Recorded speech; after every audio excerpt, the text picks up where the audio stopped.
السلام عليكم ورحمة الله وبركاته. بسم الله الرحمن الرحيم. الحمد لله رب العالمين، وصلى اللهم على سيدنا محمد وعلى آله وأصحابه وأتباعه ومن تبعهم بإحسان إلى يوم الدين.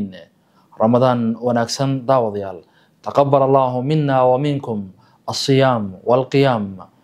waxaad kusoo dhawaataan barnaamij kooban oo ku saabsan afur iyo walaalka barnaamijkii Somali Community ee magaalada Mombasa ka qabsoomay iyo waliba sidoo kale warbixin kooban oo ku saabsan sida aad daawadayaal la wada socotaan nabigeena sallallahu alayhi wasallam ayaa aad waxa u booriyay in dadka sooman la afuriyo. waxaana xadiis nabiga sallallahu alayhi wasallam ka sugnaaday oo saxiixa oo nabigu uu leeyahay qofkii afuriyay qof sooman waxa uu leeyahay ajirkiisa oo kale iyadoo qofkii soomay ajirkiisa aan waxba laga nusqaaminin. man fatara saa'iman kana lahu mithlu ajrihi ghayra annahu la yanqus min ajri as-saa'imi shay. haddaba iyadoo xadiiskaasi laga duulaya ayaa waxa ay Mombasa Somali Community Association waxa ay bilaabeen iyagoo kaashanaya walaalahooda ganacsatada ah iyo waliba sidoo kale bulshada ku nool magaalada Mombasa barnaamij lagu quudinayo dadka tabarta yar ee Soomaalida ee ku nool magaalada Mombasa. 5 deegaan xildhibaaneed oo ka kooban magaalada Mombasa sida deegaanka Mvita, Likoni, Kisauni, Chamvu iyo Changamwe. barnaamijkan ayaa waxa raashin la siiyay dad gaaraya ilaa 200 oo qof in ka badan iyadoona wajiga koowaad ee barnaamijka oo si habsamiya uu ku dhamaaday. barnaamijkan ayaa waxa degmooyinka magaalada Mombasa ay kooban tahay loo kala qaybiyay gudiyada Somali Community in raashinkaasi ay gaarsiiyaan. waxaanu tagnay goobtii raashinka lagu qaybinayay. أحمد عبد الله أنيسة عيسى جدي إله سبحانه وتعالى ولا يلا سوى كهل يدك منين تاي وحصة قيستا wax baxsada gaar ahaan kuwa raashinka iyo cuntada baxsada ayaa waxa uu Ilaahay u leeyahay ويطعمون الطعام على حبه مسكينا ويتيما وأسيرا. waxa ay bixinayaan oo ay ku qoodinayaan xoolahoodii iyagoo jecel wahada iyagoo jecel ay ku bixinayaan jidka Ilaahay waxayna siinayaan miskiin agoon iyo waliba sidoo kale qof xiran ay siinayaan. maxay u bixinayaan oo ay leeyihiin إنما نطعمكم لوجه الله لا نريد منكم جزاء ولا شكورا. waxaan raashinka idin siinana oo idin qoodinana إلهي درتيس وحان كرمنا مجرته.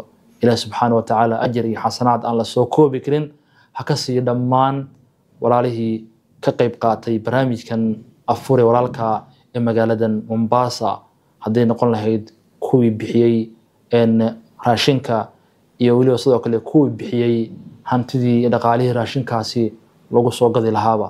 جزاكم الله وخير الجزاء. وحاد كسو دواتان قدوميها قدقا Mombasa Somali Community Association oo isagu markaasi dhaxtaagan goobtii raashinkan uu yaalay isla markaana uu qaybinay oo kalmadan halkan ka jeediyay. Bismillahir Rahmanir Rahim.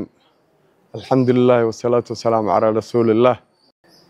waxaan qaybin rabnaa dadkii xoogaa afuraadkooda aan fiicneen ayaan waxaan qaybin rabnaa raashin waana programkii ahay afur walaalkaaga oo sooman oo Somali Community ay isku soo dartartay lacaga. targetkeenana wuxuu ahaa ilaa 2,000 oo family inaan afurino laakiin ma dhicin taas. annaga ayaa waxaan bilownay collectionka mar Ramadaanka la galay marka alxamdulillah 15% oo kale ayaan helnay ilaa 250 230 family ayaan gacanta ku haynaa hadda.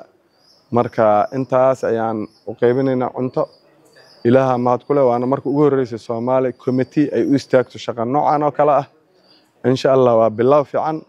marka waxaan rajaynayaa sanadaha soo socda dadka walaalaheena Soomaaliyeed inay arkaan waxooda meesha ku baxeen ayagan ay u diyaar garoobaan insha Allah sanadaha soo socda si ay ugu tala galaan arintan afurka Somali Committee.